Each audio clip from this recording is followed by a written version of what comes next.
welcome to another episode of Kristen's Nuggets of Knowledge. I'm Kristen Maka with Futurity First Insurance Group. This is the annual election period for Medicare insurance individuals. I wanted to share with you my weekly schedule in case you are living in the greater Omaha area and you would like to talk to me about your plans and see what one is going to be best for you for 2022. I am at the neighborhood Walmarts, the one in Millard at 168th and Harrison, and also the one in La Vista at 96th and Giles. I will also be doing seminars at United Healthcare Tuesdays in the afternoons from 3 to 4 and Thursdays in the morning from 10 to 11 a.m. I am swapping Saturdays at the two locations. This weekend, Saturday the 23rd, I will be at the 168th and Harrison Millard area location. During AEP, this schedule may fluctuate a little bit, a half an hour at my beginning times and a half an hour at my end times. But let's not wait any longer and let's dive into my Medicare 101 video. All right, everyone, I hope that you have your popcorn ready and your soda ready because we're in the long haul here for a Medicare 101 class where we go over all the different options more or less in detail on Medicare. Option number 1 is to keep original Medicare in place without adding any kind of extra insurances. And I highly recommend against this because the risk of this, financially wise, is unlimited. Option number 2 here is to keep original Medicare in place as is without changing a diddly darn thing, and add what is called a Medicare Supplement or a Medigap plan to cover the medical expenses or gaps associated with original Medicare, as well as to get other coverages in place to cover what original Medicare doesn't cover. Our third option over here is a little bit different. You still will be keeping this original Medicare card, but your insurance is going to go through a private insurance company. Now, you still have all the rights and privileges as you would under original Medicare. It is just your choice to get the care provided to you through a private insurance company. So it is called Medicare Part C. Now that we know the general ideas about each of the different options, we'll dive a little bit further into each one. So what does original Medicare actually cover? Well, it covers exactly what is written on the card here, but it only covers what is medically necessary for hospital care or medical care. Now, our hospital care as listed on there is our Part A, and our medical care is our Part B. Now, what are the costs of this insurance, you might wonder? Well, for being an awesome individual and paying into Medicare taxes for 40 quarters, or your spouse picking up that slack for you, Part A is going to be on the house for you. There is quite a bit of out-of-pocket costs associated with Part A. First off, there's a deductible. Now, that deductible for 2021 is $1,484 per every period,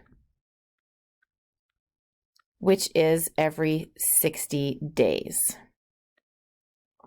Okay, and even after that, we still have to take care of some co-pays and co-insurances. Most people don't realize that, and that's why I highly recommend against just having original Medicare. It covers some, but if you have several hospital stays, that could take care of any savings that you have and drain them. So for Part B, our medical insurance, we pay a monthly premium for that, and it is based off your last 2 years of income. So if you've just retired, you may actually pay more than this, but the average is $148.50 a month, and that is for 2021. Now, there is a deductible that needs to be sufficed. It's a lot more stomachable than the deductible in Part A. It is $203 for the whole year. And after that, the plan will actually pay 80% of the care. And of course, then you pay the remaining 20% of the care. But remember, that is of medically necessary items only. It does not cover prescription care, dental care, or vision care. So all these other items that you may want coverage for would need to have separate insurance. That's why we want to look at some more options. So when we're looking at this option number 2, remember, we're keeping original Medicare in place as is, and your insurance is being provided to you by the government, through the government, everything. And we're just going to put what is called a Medicare Supplement or a Medigap policy in place to take care of those gaps to help us protect us from all of the high out-of-pocket costs in original Medicare. And these Medicare supplements, they are standardized, meaning that every single plan is the same, regardless of what company you go with. The only difference, basically, is the price. And these are what are called plans.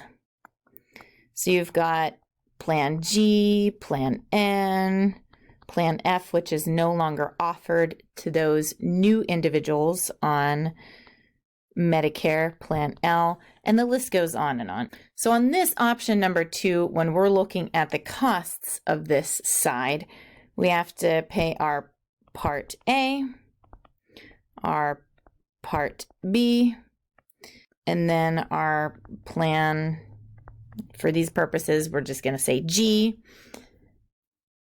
And we also want to be taking a look at this here. This is our Part D. And Part D stands for drugs. So let's take a little bit deeper dive into Part D.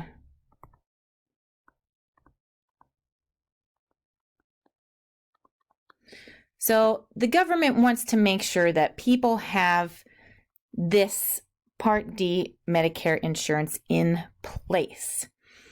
If we don't, and then we decided to get it later on, they're actually going to tack on a penalty. This penalty is kind of hefty. If you don't have any prescriptions and you're thinking about deferring on getting a Part D, I would think about it, because the penalty is 1% per month, and that is the national average, not the premium price that you have, but the national average premium price tacked on to your premium every month. And guess for how long they tack it on? They actually tack it on to your premium indefinitely. So it's a good thing that we want to make sure that we have some form of prescription drug coverage in place.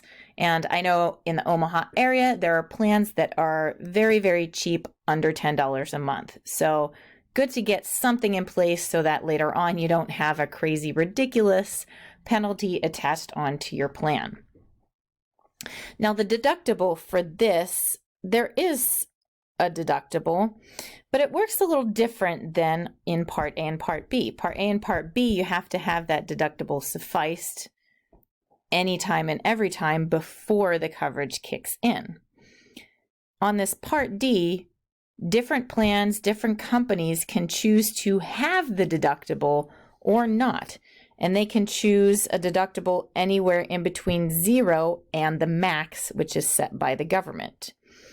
And for 2021, it is set at $445 for the year.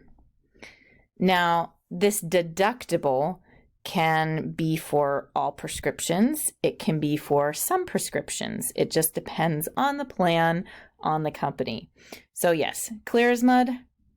So let's go back into the costs on this option number 2. So of course, we've got Part A, we've got our Part B, $148.50.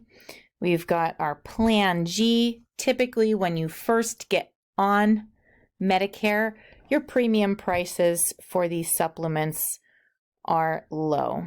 Just because you've just turned 65, they're based off of age, and as long as you get in initially on the first round, you don't have to go through any underwriting questions. It's on the house. And then, of course, we talked about our Part D, which is getting our prescriptions in place. And that can be anywhere from $10 a month, prescriptions included, to about, obviously it ranges, all depending on who you are, how many prescriptions that you're taking. But the highest I've seen this year is around $300 a month. And of course, if we want to have dental, vision, hearing insurance, things like that, gym membership, there's going to be a cost associated with these particular insurances. So when we're looking at this option 2, our risk over here is our premium. Our risk is that we pay the premium and don't even use the product. Here we have our option number 3. Remember, it is our choice to get this insurance through a private insurance company. We still have the same rights and privileges as we do on original Medicare. Our insurance is just provided by the private insurance company. So our Part C, how it came about is the government had a particular budget set aside for individuals on Medicare. And because they're pretty good at what they're doing, being a government, and maybe not so great at insurance, they noticed that they set that budget for every individual kind of low. And they reached out to the private insurance companies and said, if you guys can create a plan that at minimum covers exactly what original Medicare covers, what we will do is we will forward over premiums as well as some of the budget over to you so that we can financially relieve ourselves from that burden. So you can think of Part C as our A plus our B plus our D. Now, when we're looking at what all of these plans cover, they not only just cover what original Medicare covers as well as our drug coverage, but they also take care of dental, vision, hearing, gym membership.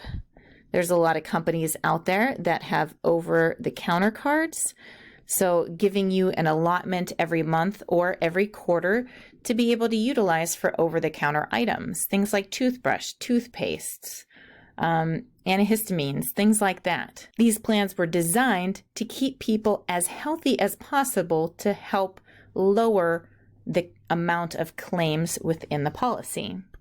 So let's look at our costs on this side. We've got our Part A, our Part B, and our Part C premium costs. So as we're going down the line here, we remember 0, $148.50. Now, the costs of Part C all depending on what type of plan you have. You could have this HMO plan and not have any premium cost. Or what you could have is a PPO, which allows you to utilize doctors outside of the network where the HMO does not. And that may cost you a little bit more per month, maybe $30 a month. But it is a pay-as-you-go type of plan. So there will be co-pays and co-insurances associated with this plan. And that sometimes is what scares individuals about these plans. But let's look at a couple of those costs. So for instance, seeing a primary care physician on this plan may cost you anywhere from $0 to $5. A specialist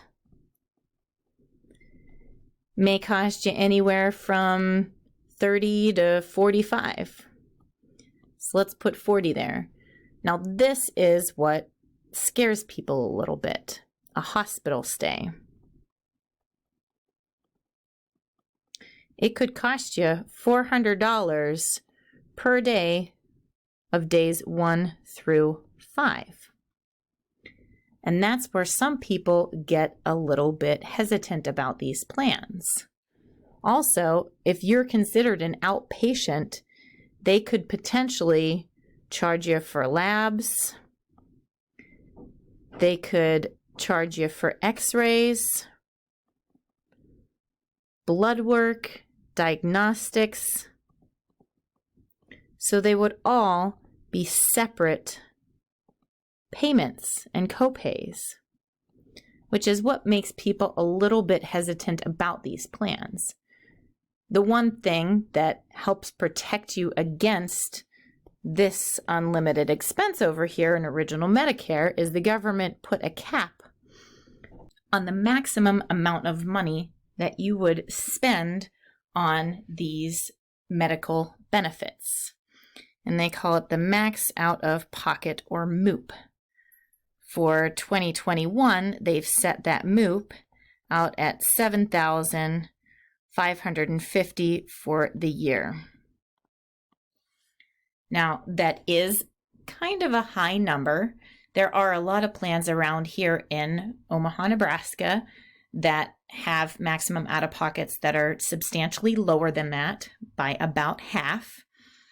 So when you're looking at the risk on this side, it is the MOOP.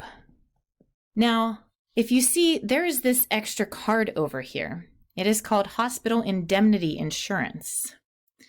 Now, this can be put in place in conjunction with your C to help protect you against these high out-of-pocket costs here. Now, a hospital indemnity plan, it works out that you can design it however you want. You can have it pay you out exactly what you owe for a hospital stay. Or you could set it up to have it pay you out $100 more every day that you're in the hospital than what your plan is requiring you to pay. That way you can set aside money for if you were considered an out-of-patient individual and needed to suffice a couple more of these extra prices and co-pays. So the hospital indemnity insurance is very similar to how our Medicare supplement works to Original Medicare. It doesn't work exactly the same because it doesn't cover all of the expenses that are associated with a Medicare Part C plan, but it does cover the more high out-of-pocket costs. And our hospital indemnity plan, maybe if you wanted to cover quite a bit of your out-of-pocket expenses, since it's based off of age, may cost you about $40 a month. So you can see why a lot of people look towards these Advantage plans. Especially if you have a hospital indemnity plan in place, it can save you quite a bit of money. You're only on the hook for your Part B. Your Part C, if you even have a cost to that insurance, and then this hospital indemnity, and then any other kinds of copays and coinsurances that you would need to take care of. On top of the fact that you get all these extra benefits over here, dental, vision, hearing, gym, so you don't have to have an extra premium associated with your plan, like there would be on this option 2. One insurance isn't the best for every individual. There's individuals that love the option number 2, and there's some people that just don't like to have that premium risk. They'd rather save the money, protect themselves against the high out-of-pocket costs, and allow that money to grow for them and start saving a rainy day fund. So these are the different options when we're looking at our Medicare insurance. There's a lot to it. There's a lot to think about. It most certainly isn't something that should just be a spur of the moment type of decision. This should take some care, some thought. But there are a lot of different agents out there who either don't recommend one or the other, but every single individual has their own comfort bubble, and they have their own ways that they want their insurance to go. And that is why I'm on the side of educating them to their options as well as their risks on each insurance, so that they are prepared for what is going to happen and can happen in the future. Thank you so much for watching. I hope that you learned a little nugget or two about your Medicare insurance options. We'll see you next time. Have a blessed rest of your week.